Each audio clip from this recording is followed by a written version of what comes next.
Tulikupenda sana lakini Mungu kakupenda zaidi. Tulikupenda sana lakini Mungu kakupenda zaidi. Umelala baba, umelala baba yetu. Umelala baba, umelala baba yetu. Ni kama ndoto tunaona, hey tunaona. Ni kama ndoto tunaona, hey tunaona. Ni jana tu tumeongea na wewe, hey ni jana tu tumecheka na wewe. Leo haupo, mwenda umeumaliza, vita umevipiga vyema, hatutakuona tena. Hey baba, umeenda baba, umeenda baba, umeenda baba yetu, umeenda baba yetu, umeenda baba, umeenda baba yetu. Tutawa imani, umeenda baba, umeenda baba, umeenda baba yetu, umeenda baba, umeenda baba yetu.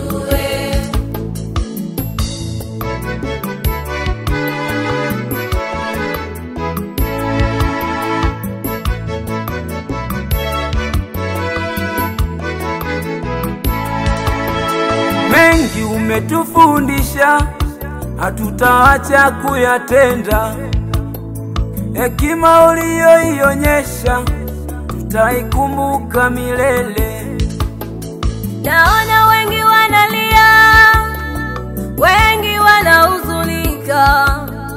Ni yale mazuri ulofanya na ule upendo wa dhati kwao, hatuwezi raumu, bali tutamshukuru, maana yeye ndo mpangaji wa yote.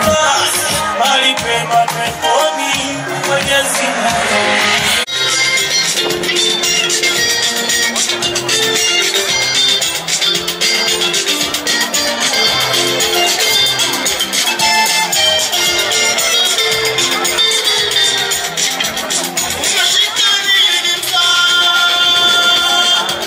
Umeshika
hapa kutoka makanisa mbalimbali, lakini pia wazazi wote wakiongozwa na mzee wetu Maposa, familia ya marehemu mchungaji Mwaisela kiongozwa na mama Joyce Msokwa au mama mchungaji, watumishi wote wa serikali mliopo, watumishi wote wa vyama vya siasa mliopo kiongozwa na Chama cha Mapinduzi, waombolezaji wote. Ninatambua kwamba tuko hapa kwa kazi moja kama nilivyosema katika kuomba kwangu. Tuko hapa kwa majonzi, tuko hapa lakini pia kuhitimisha maisha ya mwisho ya mwili wa ndugu yetu mchungaji Mwaisela. Ningeomba tusihuzunike sana, ningeomba tusilie sana. Tuna uchungu mwingi. Ninasema hayo kwa sababu pia Mungu amependa kumchukua, na leo hii ni sherehe yake ya mwisho. Japo historia yake, uwepo wake hautatutoka katika akili zetu na katika ufahamu wetu. Niwashukuru sana mliotangulia kwa uimbaji, mliimba nyimbo nzuri sana za kutuongoza, za kutufundisha pia. Nikushukuru sana Askofu Mwaliego kwa nasaha nzuri sana ulizotuhekimisha, lakini pia kwa ushuhuda mlivyokuwa na ndugu siku chache zilizopita kabla mauti hayajamfika mwenzetu. Niwashukuru sana kwa uvumilivu mkubwa sana familia. Najua mna uchungu mwingi sana, watoto, mama na wengine wote. Kiasi fulani nilipokuwa nikija hapa Mbalizi, nilikuwa nikiwaona kila pamoja, lakini pia marehemu mchungaji amewahi kunipeleka pia kwa mzee Maposa, mjomba wake. Nikala pale chakula kizuri sana. Mzee aliniomba sana nisiondoke pale bila kula. Niliheshimu hivyo. Nikushukuru sana tume Maposa. Tumezoea Maposa, japo kumbe leo nimejua ni Boniface. Lakini jina ile Maposa naona umenyakuwa mzee. Ndio hivyo tu, kuna jambo baya. Lakini nimepokea taarifa hii kwa uvumilivu mkubwa, kwa unyenyekevu mkubwa, kumheshimu Mungu katika haya yote. Niwashukuru sana wanambalizi, vyama na makanisa mbalimbali. Nimeona umoja wenu mkubwa sana, umenigusa sana. Neno letu la Mungu linasema kwamba lakini sasa Kristo amefufuka katika wafu, limbuko lao waliolala. Maana kwa kuwa mauti ililetwa na mtu, kadhalika na kiyama ya wafu ililetwa na mtu. Mauti ililetwa na mtu. Adamu na Hawa waliumbwa kwa mfano wa Mungu, wakaishi vizuri sana maisha ya utukufu pale bustanini. Mwenyezi Mungu aliwapenda, na Biblia inasema hata wakati wa jua kupunga alikuwa akiwatembelea. Walikuwa na maisha mazuri sana. Ungeyapata hayo maisha, ungemwabudu Mungu sana kwa heshima kubwa. Lakini Biblia inasema nyoka, ambaye alikuwa mwerevu kuliko wanyama wote wa mwituni au hayawani wote wa mwituni, aliona wivu mkubwa na kwenda kusema uongo, kudanganya Hawa, wazazi wetu au viumbe wa Mungu wa kwanza, wanadamu, Adamu na Hawa. Na nia ya muovu, nia ya nyoka ilikuwa ni kwamba Adamu na mkewe wamfanyie Mungu kiburi na jeuri, wamuasi Mungu, wavunje mipaka ambayo Mungu alikuwa amewapa. Maisha yetu haya yana mipaka, yana nidhamu. Ndio maana kuna shule, ndio maana kuna taratibu, ndio maana kuna sheria, ndio maana kuna maadili, ili tuishi kwa mipaka, tusivuke mipaka. Mungu aliwawekea maisha ya kuishi pale wanavyopenda, kula matunda yoyote isipokuwa tu matunda ya mti wa katikati ya bustani, ambao ulikuwa ni mti wa ujuzi wa mema na mabaya. Mungu aliwazuia wasile, lakini Ibilisi akawaambia, mle tu. Mungu alikuwa amemwambia, mkila hakika mtakufa. Hapana, amewaficha, mtamfanana Mungu, kuleni hamtakufa hakika. Na yeye akaongeza, hamtakufa hakika. Okay.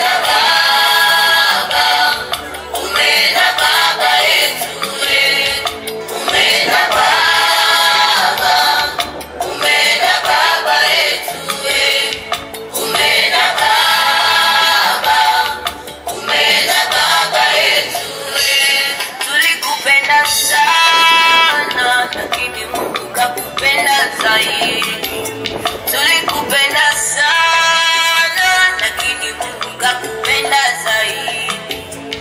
Umelala baba yetu, umelala baba yetu.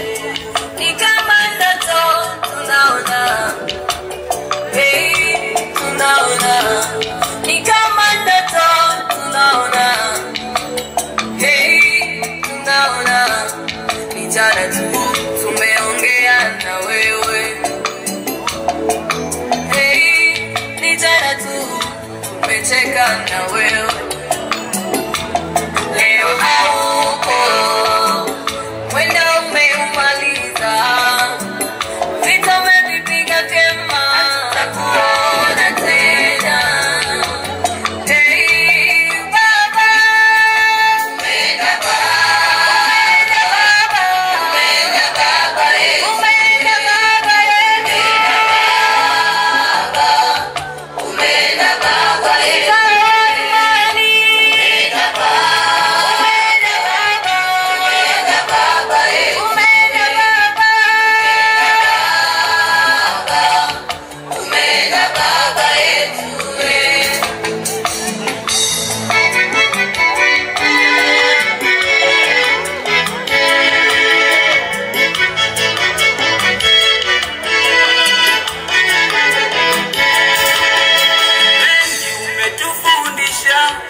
Hatutaacha kuyatenda, hekima uliyoionyesha tutaikumbuka milele.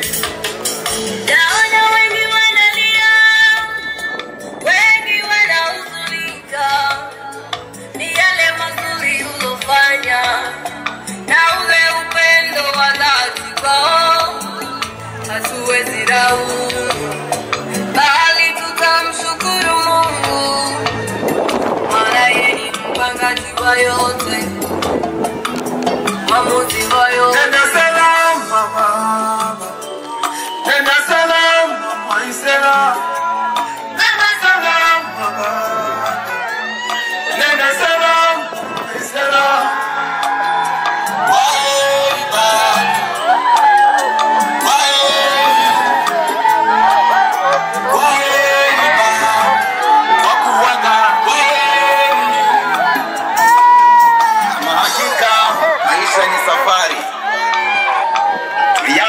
Pamoja na wewe baba yetu, lakini leo imefikia tamati. Ni huzuni na masikitiko kwa watu wote, ndugu, jamaa na marafiki waliopo katika uwanja huu. Kila mmoja ana kuzungumza moyoni mwake juu yao, lakini hatuna kipingamizi juu ya maamuzi ambayo Mungu ameamua.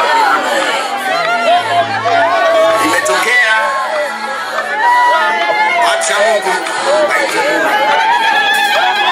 Tutakukumbuka sana baba yetu. Hekima na busara zako ulizotuachia. Watoto wako tutazienzi.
Tulipiga naye Bishop Oscar nayo.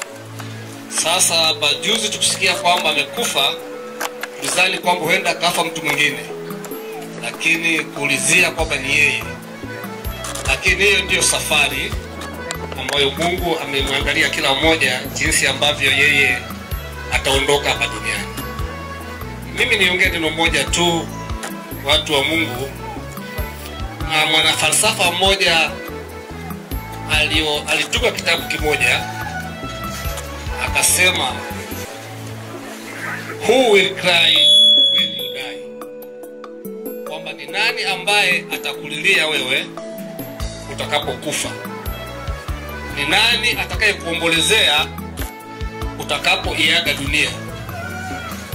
Niongee tu kwa ufupi juu ya hilo. Tunapokuwa hapa duniani, lazima tujue kwamba sisi hapa ni wapitaji, na ni lazima tujue kwamba tunaishi na watu. Lazima tutambue kwamba Mungu ametumba kutuweka hapa duniani ili tuweze kuhudumia watu. Bwana asifiwe sana. Sasa kama utakuwa unaishi maisha ya ubinafsi wako, kwa upendeleo wako mwenyewe na familia yako, bila kuwajali watu wengine ambao wana uhitaji, watu wenye dhiki, watu wenye shida, kwa kweli ni jambo ambalo halipendezi. Siku ambapo utakapokufa, itabidi walazimishe watu kukuombolezea. Lakini kama wewe utakuwa ni mtu wa watu, ambaye unajitambua kwamba Mungu amekuta hapa duniani ili uweze kuhudumia watu, matokeo yake ni kama haya ambayo tunayaona mara hapa, kwamba siku utakapopumzishwa na Bwana, nani atakayekulilia? Hakuna mtu ambaye atalazimishwa kuombolezea wewe, bali kila mmoja atakuombolezea kwa kukumbuka yale mema ambayo umemtendea. Bwana asifiwe sana. Kwa ufupi tu nimalizie hapo, niseme poleni sana, na sisi ambao tuko hai tuendelee kwa bidii zote kuwatumikia watu wote ambao wametuzunguka, na Mungu awabariki sana. Bwana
usitazame wanadamu waliokutenga, usitazame wanadamu waliokudharau.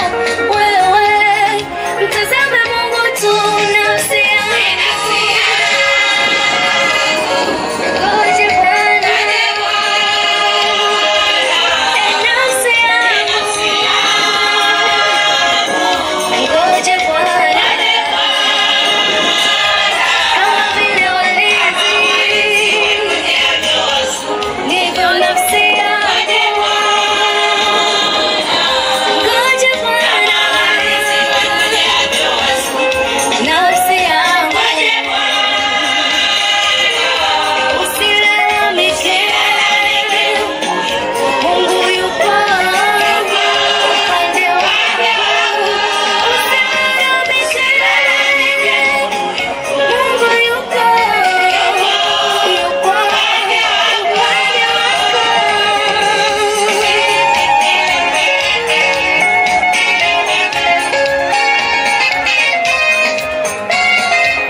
Je, ni kitu gani?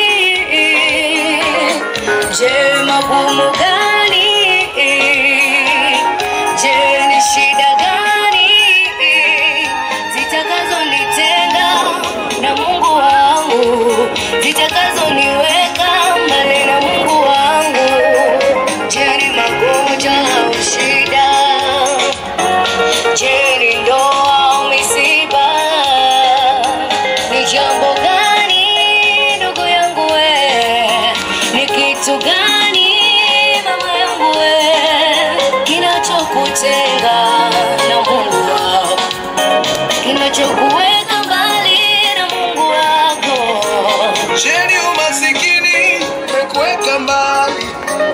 Je, ni watoto? Je, ni vikundi? Au ni madeni yamekuweka mahali? Rudi kwa Mungu wako, rudi kwa Mungu wako, anayajua unayopitia mama we. 1967 katika kijiji cha Mbalizi, wilaya ya Mbeya vijijini, mkoa wa Mbeya. Alikuwa mtoto wa familia yenye maadili ya Kikristo na alilelewa katika misingi ya kumcha Mungu tangu utoto. Elimu. Alisoma elimu ya shule ya msingi Palestine. Baadaye alienda elimu ya sekondari kwa mfumo wa QT ambapo alihitimu daraja 4 maisha yake. Baada ya masomo, marehemu alitumikia jamii kama mtendaji kijiji cha Mbalizi, Iwindi, Malila, wilaya Viwala na Nsalala. Nafasi hii alitumikia kwa uaminifu na uadilifu na kujitoa kwa ajili ya maendeleo ya wananchi na taifa kwa ujumla.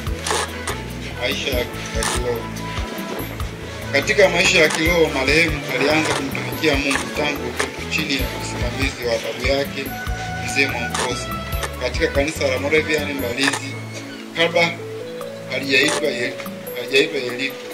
Akiwa kijana, marehemu aliendelea kumtumikia Mungu kwa njia ya uimbaji, akiwa mtunzi mzuri wa nyimbo za Injili na kuwa mwalimu wa kwaya ya vijana Moravian. Akiwa ndani ya kanisa la Moravian, aliwahi kuanzisha kikundi cha mapambazuko kwa ajili ya kumtukuza Mungu kwa njia ya uimbaji. Baada ya hapo, marehemu alihamia katika kanisa la Mennonite ambapo alihudumu kama mzee wa kanisa Shemas, na baadaye alibarikiwa kuwa mchungaji. Ndiye muasisi wa kanisa la Mennonite mkoa wa Mbeya na nyanda za juu kusini, ikiwemo Mbeya, Iringa, Songwe, na pia alifanikiwa kuongoza wachungaji 6 katika kanisa hili ambapo ni Enos Mwakabungu, Ilemi, Safiri, Zezidikei, Peter Sergeant Manjelwa, A. Wangwa Kwawa, A. Mwakapotela Kiela, Yailo Iwiji, na baadaye alichaguliwa kuwa makamu mwenyekiti wa CCT Bonde la Mbalizi. Maisha ya ndoa. Marehemu alifunga ndoa na Bi Joyce Msokwa. Walijaliwa kupata watoto 5 wa kiume, 2 wa kike na wajukuu.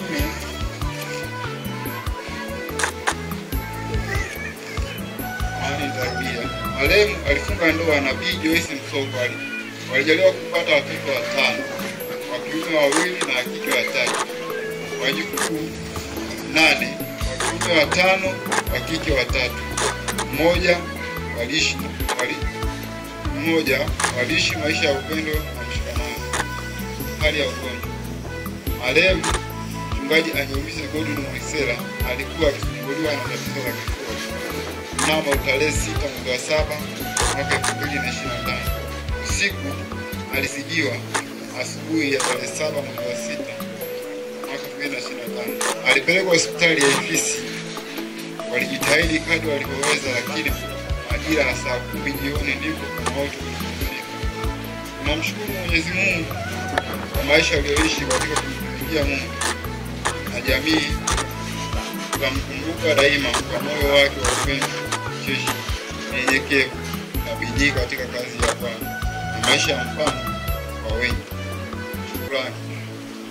Natoa shukrani zetu ziende kwa madaktari, manesi wa hospitali ya Ifisi, wachungaji wote, viongozi wa serikali. Pia shukrani zetu ziende kwa familia, ndugu, jamaa, marafiki wote waliohusika kwa hali na mali wakati wa kipindi hiki cha msiba. Bila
Ndio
Naomba tuwashangilie makofi zako kwa upendo na amani, tuko mikononi mwako.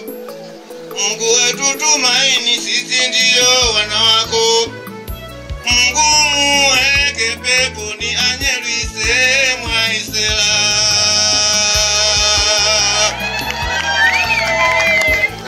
Mwakaribisha wageni mbalimbali, karibuni mjioneni nyumbani hapa sio ugenini. Marafiki majirani, ufariji msibani. Mungu muweke peponi, anyelwise Mwaisela. Mchungaji ametutoka Mennonite, twasikitika. Kama uwaganya ukauwai umemtoka. Kwa mafuta toweka za mtendaji hakika. Mungu muweke peponi, anyalwise Mwaisela. Tumsifu Yesu Kristo. Mwanakondoo ameshinda. Awali ya yote nitoe pole nyingi sana kwa wafiwa. Poleni sana. Niliyesimama mbele yenu naitwa Ferdinand Mnyota, ni diwani wa kata ya Nsalala. Na hawa walio mbele yangu hapa ni wataalamu, kuna watendaji, kuna wenye viti wa vitongoji. Sisi ni wafiwa namba 1.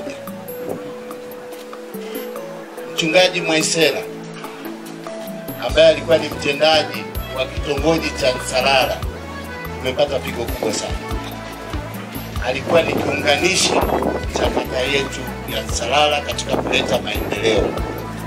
Tumesimama hapa kwanza kabisa kuangalia mema aliyotufanyia mpaka sasa, na bado tutaishi naye, bado tutamkumbuka, bado tutamuombea. Kuna jambo moja ambalo naomba nitoe shuhuda. Katika vikao vyetu vyote vya WDC kata ya Nsalala, alikuwa anatusii tuanze kwa maombi. Alitusii sana tuwe na umoja, tuwe na upendo, tuwe na ushirikiano. Na mwisho kabisa, kuna jambo moja alilianzisha katika kitongoji cha Nsalala. Alikuwa ni kiunganishi kikubwa cha Mtume Mwamposa. Mungu akubariki sana Mtume Mwamposa. Ametusaidia sana kata ya Nsalala upande wa elimu, na sasa alikuwa ameandaa tamasha kubwa au harambee kubwa kwa ajili ya kuwezeka zahanati iliyopo kitongoji cha Nsalala. Katika hilo tutajitahidi ili kumuunga mkono, lakini nimetoa na hilo ombi kwenye msiba ndio kwa kusemea. Mtume Mwamposa anaisaidia sana jamii ya kata ya Nsalala na Mbalizi kwa ujumla. 2021 alitusaidia, alitupa katapila, barabara ilikuwa mbaya kuelekea Tanganyika Pekas, alitupa chombo. Mungu akubariki sana. Bado kama haitoshi, mwaka huu ametusaidia kwa kitongoji cha Mbalizi. Mwenyekiti Mwampamba, mwenyekiti wa mamlaka mji mdogo, alipomuomba alitusaidia kutengeneza barabara. Mungu akubariki sana. Na bado umetusaidia mambo mengi, na bado tunaomba uendelee kutusaidia. Bwana Yesu asifiwe. Sina mengi zaidi ya hayo. Naam, bali ni muombe mtendaji pamoja na wataalamu wote tumpe mkono mama wa Rambirambi. Asante. Mama wa marehemu ambaye ni mke wake. Najua anayeshukuru pia naomba. Omba yeye ameshaandika, mwambie msaidizi wako umesikia ombi hilo. Kuna zahanati. Na mimi niko karibu sana Boniface Mwamposa. Mwanyarusha Mwaisela alikuwa ni mwanachama wetu. Kwa bahati nzuri Mungu amempenda zaidi, katuacha wapweke. Tuna neno zuri sana la kusema, tunao mkono wa pole kwa mke wa marehemu. Mwenyekiti wa tawi la Nsalala, tulikaa na halmashauri kuu ya tawi kwa sababu Mwaisela alikuwa mtendaji wetu katika kitongoji cha Nsalala. Sasa baada ya hapo tumeona kwamba basi tumshike mke wa marehemu kupitia kamati, kupitia halmashauri kuu ya tawi Nsalala. Asanteni sana. Sisi tuna utaratibu ambao tumejiwekea. Tunatoa rambirambi, bebe mbili za mchele, katoni moja ya sukari na mafuta lita 20, lakini pia tumefanya muamala kupitia simu yake kiasi cha shilingi 700,000. Sawa, tunashukuru sana. Asante sana. Baskofu. Msifu Yesu Kristo. Mwana kondoo ameshinda. Asalamu alaykum. Sisi tunasimama mbele yenu ni kikundi cha Strong PS. Tumekuja kumuona Grace Mwanja. Kikundi hiki kinatoa vitu vifuatavyo: kreti 10 za soda, maji katoni 10, vitenge doti 10, mchele debe 5. Vyote hivyo tumeshamkabidhi Grace. Hapa tutamkabidhi vitenge. Mungu awabariki, poleni sana.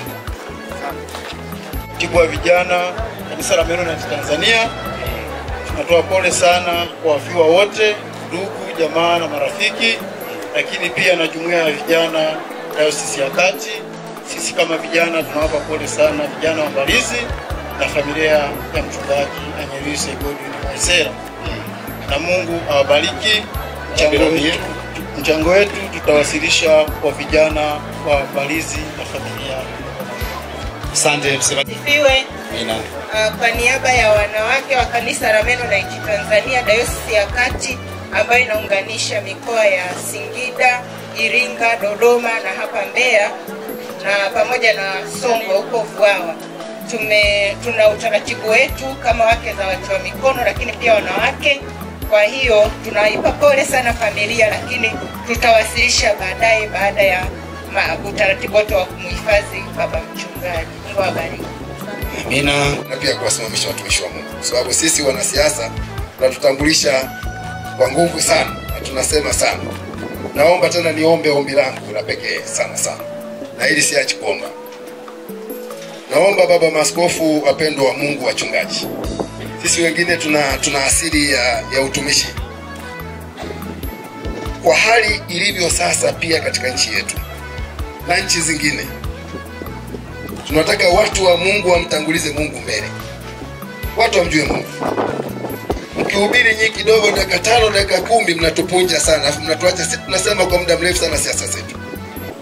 Maneno yanaomba tupende neno, tuondoke tukiwa na hofu ya Mungu. Taifa bila hofu ya Mungu halitakwenda kasi.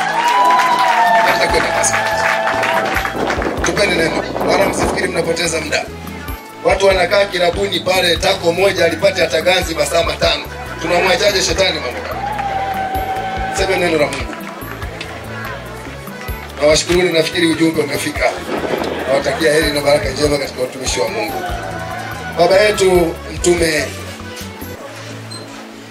Boniface, Mungu asifiwe sana kwa yote. Tunakupa pole sana kwa yote na familia yako yote kwa ujumla.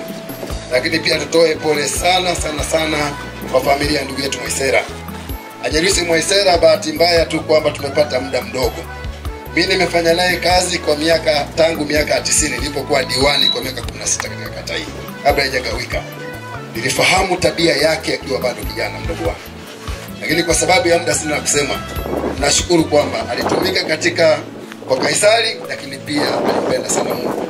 Ndio ushuhuda wa pekee sana uliopo. Pole sana kanisa la Mennonite kwa kupotelewa na mpendwa wetu na mtumishi wetu ndugu yetu Mwaisera na Mungu. Bwana Yesu asifiwe. Bwana Yesu asifiwe. Amen. Hao waliopo hapa ni viongozi katika dayosisi, wachungaji, mashemasi na watendaji wa dayosisi, ukiongozwa na baba askofu. Mbele yenu tumesema sana kupitia baba askofu kwa neno alilotuhubiri. Hatuwezi kusema zaidi. Na tukitaka kusema naweza tusimalize. Hapa mbele tumekuja tutoe rambirambi zetu kwa familia, hasa mama na watoto. Sasa rambirambi zetu ziko za aina 3. Rambirambi ya kwanza, hiyo ni rambirambi ya dayosisi ambayo inaunganisha majimbo yaliyo chini ya dayosisi kupitia ofisi ya askofu. Rambirambi ya pili ni rambirambi ya wachungaji tu ambao walikuwa wanafanya kazi na mchungaji. na rambirambi ya tatu itakuwa ni rambirambi ambayo ni maneno ambayo baadaye yatafuatiwa na muamala ambao baba askofu ndiye atautamka hapa. Bwana Yesu asifiwe. Hizi rambirambi mbili zitakuwa ni kesho ambazo zitakabidhiwa kwa mama sasa hivi na wawakilishi wetu, lakini rambirambi itakayosemwa na baba askofu muamala wake utafuata baadaye, maana huo ni muamala unaounganisha wachungaji wote Tanzania. Kwa hiyo nikaribishe kwanza mchungaji wetu, mchungaji Tairo Samuel, ambaye ataleta salamu za pole na rambirambi yetu kwa niaba ya ofisi ya diocese. Karibu sana baba. Sema neno chache alafu nenda kwa mama kutuwakilisha. Uhuru wa Yesu. Basi kama alivyosema katibu wetu, nitatoa mkono wa pole kwa maana ya rambirambi zote mbili. Ya kwanza ni rambirambi kutoka kwa wachungaji hawa mliowaona hawa. Huwa tuna utaratibu wetu na ambao pia mchungaji Godwin Nyatusema. Nimkaribishe baba askofu mwenyewe anatamka kwa niaba ya baraza la watiwa mikono na baraza la maaskofu. Karibu sana. Asante katibu, asante sana MC. Niwasalimu tena kwa jina la Bwana Yesu Kristo. Bwana wetu siku asifiwe. Mwana kondoo ameshinda. Asanteni sana. Mchungaji Anyelwise Mwaisela alikuwa ni mwanachama wa watu wa mikono wenzake wote nchi nzima. Watu wa mikono kwa maana ya kanisa la Mennonite ni mashemasi, wachungaji na maaskofu. Wale ambao wamekubaliana kwamba huyu akipatwa na hiki hasa mambo magumu basi tunaungana naye. Sasa baada ya tarehe 14 ndio mwisho watamaliza, tutatoa hizo fedha kwa namba ya simu ya mama inayopokea fedha. Na leo tutachukua hiyo namba. Kama mama huna basi kijana wako, mtoto wako ambaye, lakini lazima ziingie kwako. Lazima ziingie kwako hizo fedha. Lakini maaskofu wote na wachungaji wote na mashemasi nimekuja kumzika mwanangu wa kiroho. Ninaitwa Mwinjilisti Doto, ndio nilikuja kuanzisha hili kanisa na yeye ndio nilipoondoka hapa nilikabidhi kanisa. Na nilipokuwa tunafikiria namna gani tutoboe kuhusu kanisa, nikamuuliza tufanyeje. Aliniambia tufanye mkutano mtumishi. Tunafanyaje mkutano ambao tutafunika Mbalizi? Akaniambia tulete kunyatanyata. Nikamwambia naomba mhubiri ambaye akija Mbalizi kutaeleweka. Akaniambia tumlete Boni. Nikamwambia Boni simjui. Akaniambia namjua Boni. Nani Boni? Bulldozer. Nikamwambia bumlete. Kwa kweli mtumishi, kama utakumbuka mwaka uliokuja Mbalizi kunyatanyata walipiga kweli. Kwa hiyo ni mwanangu wa kiroho ambaye nimekaa naye 2006 nilimlea, naondoka nimempatia kanisa. Kwa hiyo nimeumia, mwanangu amefariki, nimekuja kumzika. Bwana asifiwe sana. Amina. Pole sana. Sikia.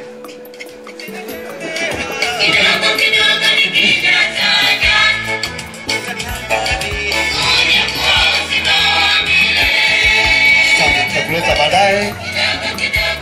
Kuleta baadaye tu. Bwana Yesu asifiwe.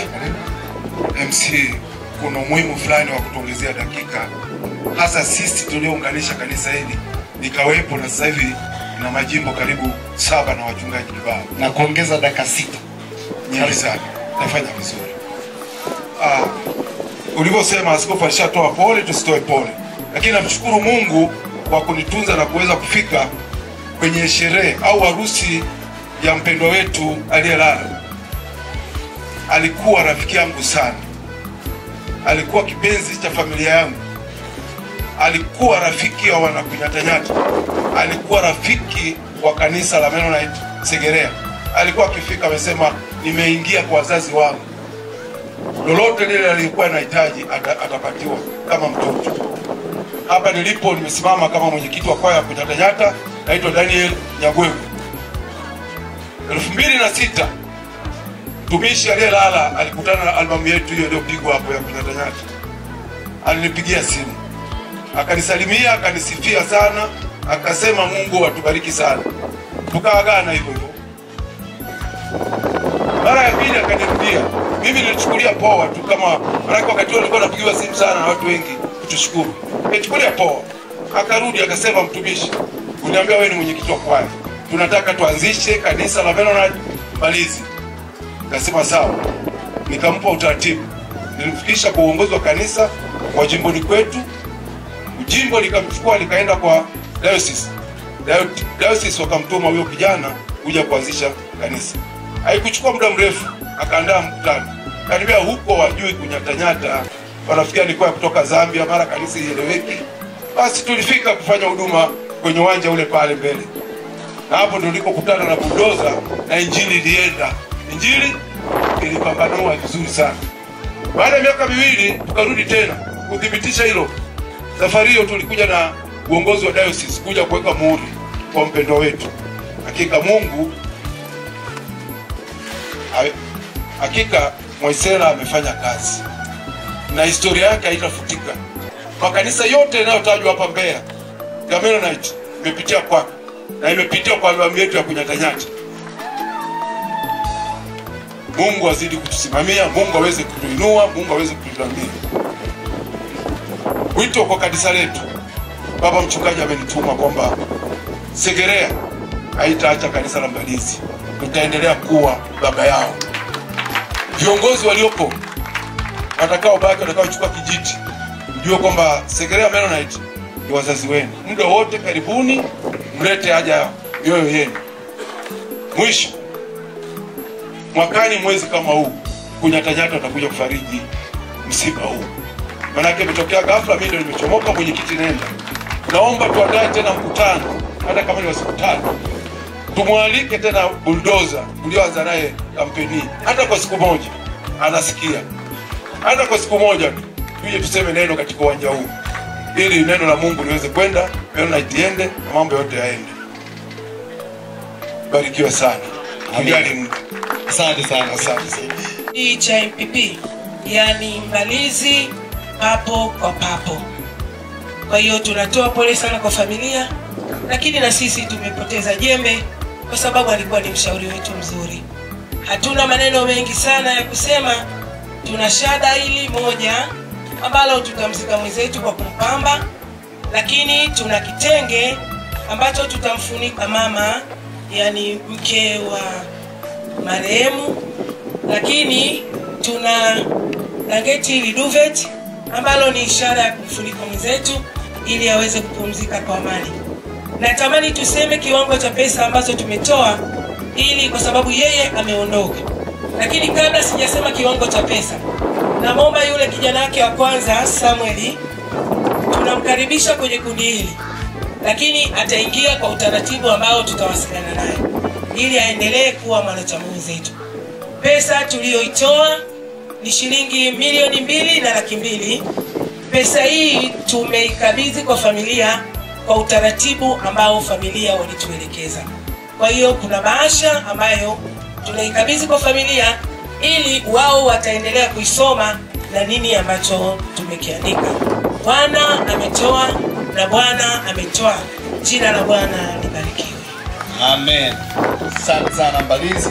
Kanisa la Evangelical Brotherhood Church hapa Mbalizi chini ya Baba Askofu Rabi Mwakanani, ambaye kila alfajiri anatuombea taifa na kuliombea nchi yetu ya Tanzania.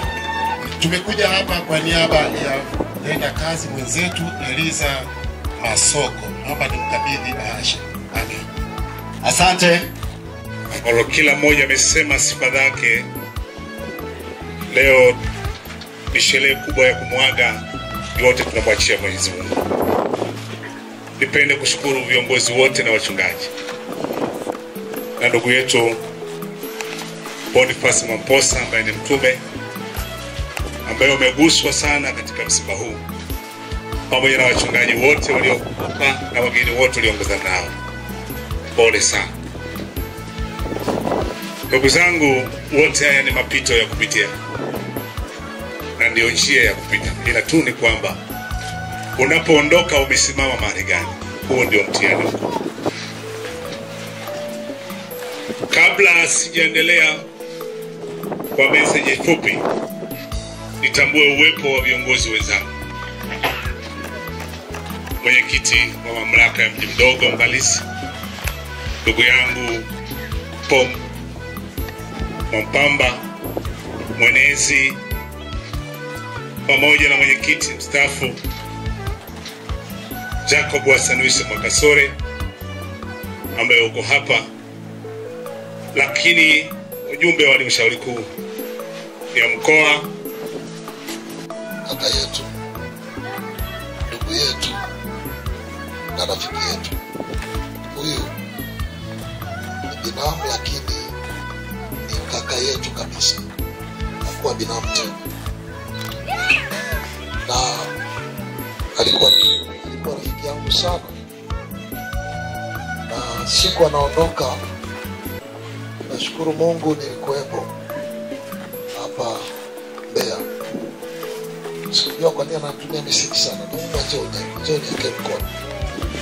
Nilifika asubuhi nikamwambia narudi tena. Niliporudi nikakuta amelala tayari.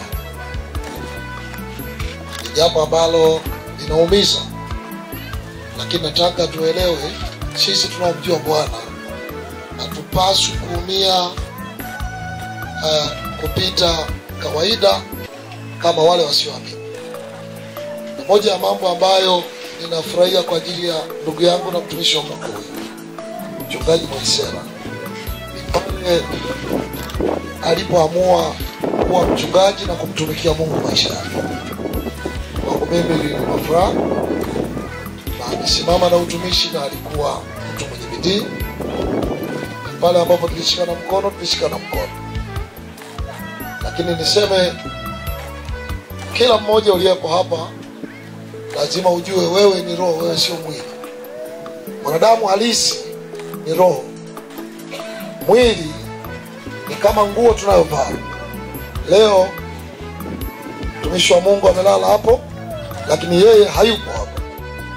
Yeye yuko salama kabisa. Kwa furaha yetu kwake ni kwamba yuko mikononi mwa Bwana salama. Hapa amelala, ni mwili wake umelala, lakini roho yake yuko salama kwa utukufu wa Mungu. Baada ya kusema hayo, nitoe shukrani kwa watumishi wa Mungu kutoka kanisa la Mennonite. Wamekuwa ni watu wako pamoja naye kila linaloendelea, na kila alichokuwa inaendelea akifanya huduma pamoja nanyi, anakuja kunipa taarifa na kuniambia tunaenda hivi na hivi, na mimi nilikuwa nafurahi sana. Mungu abariki sana kwa kusimama na ndugu yetu na mpaka analala. Amani ya Mungu ya nani, na huduma iendelee. Kwa habari ya shukrani ya familia kwa watu wote, ninaomba nisiwe msemaji sana. Nimemwomba ndugu yetu katika familia Bishop Peli Maisumbe atatoa shukrani za familia kwa niaba ya familia ya Mwamposa na familia ya Mwaisela. Karibu. Wapendwa, poleni sana mama, watoto na ndugu wote. Kipekee kutumia neno la Kinyakyusa mwendaga. Asanteni sana, kwa sababu bila nyie singepata nafasi hii ya kumsindikiza ndugu yetu Mwaisela. Kwa niaba ya kina Mwamposa, kwa niaba ya kina Mwaisela, tuwashukuru sana wananchi wa sehemu hii, serikali, watu wa Nsalala, watu wa Mbalizi hii yote, viongozi wa chama, hasa chama tawala, viongozi wa serikali, wote ambao mmejitoa kuwepo mahali hapa kwa ajili ya ndugu yetu. Mimi mwenyewe pia nilimjua Mwaisela kiimba, mara mwisho alinitumia flash yake. Ndugu zangu, moyo wenu wa kujitoa usiishie kwa Mwaisela peke yake, mkafanya na kwa mwingine. Muda uliopo sahihi umekwenda sana, lakini mmevumilia. Sisi kwa niaba ya ukoo tunawashukuru sana wachungaji mliotoka mbali, mliotoka Mbeya, wachungaji wa Mbalizi, na sisi wengine tumejifunza. Hata tukao tunanong'onezana kwamba kumbe kwa kufuila, kwa sababu leo mmetufundisha mambo. kwamba hapa Mbalizi rambirambi za moyo sio tu za kujitoa. So kwa niaba ya ndugu zangu na familia hii kubwa na kwa heshima kubwa ambayo mtume amenipa ya kuongea na nyie, tungeweza kupiga magoti, lakini kutoka moyoni mpaka wale ambao wako kule kuandaa nyumba, walioandaa chakula, tukana nasi ya kujoa. Mungu awabariki sana, awape nafasi nyingine ya kumhudumia na mtu mwingine, na kama wako mahali tumekosea, mtusamehe. Amen. Amen. Amini ratiba, baada ya kutoka hapa tunaenda msibani, tunaenda kwenye mazishi, na kutokana na ratiba itakayotolewa na MC, kisha tutarudi baadaye. Nafikiri maelekezo mengine yatatolewa pale, lakini pia kuna watu wametoa maombi hapa.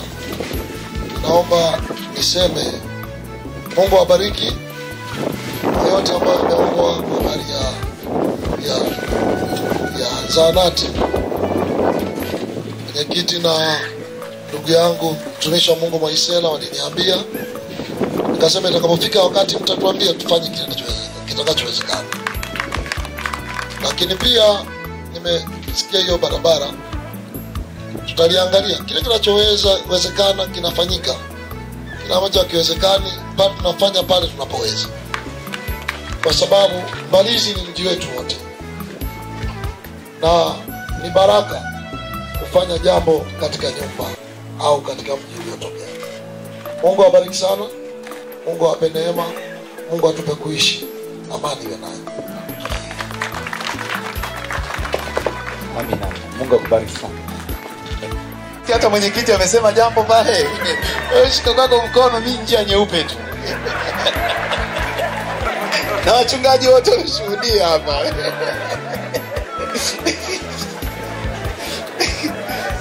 Sana. Kisha airishe ibada hapa na baadaye tuelekee tupate chakula cha kwa haraka. Lakini tutaaga mwili wa marehemu mpendwa wetu kwa picha, kwa sababu marehemu aliyelala humo Mwaisela ndio huyo kwenye picha hapa. Kwa hiyo naomba tuwe na amani.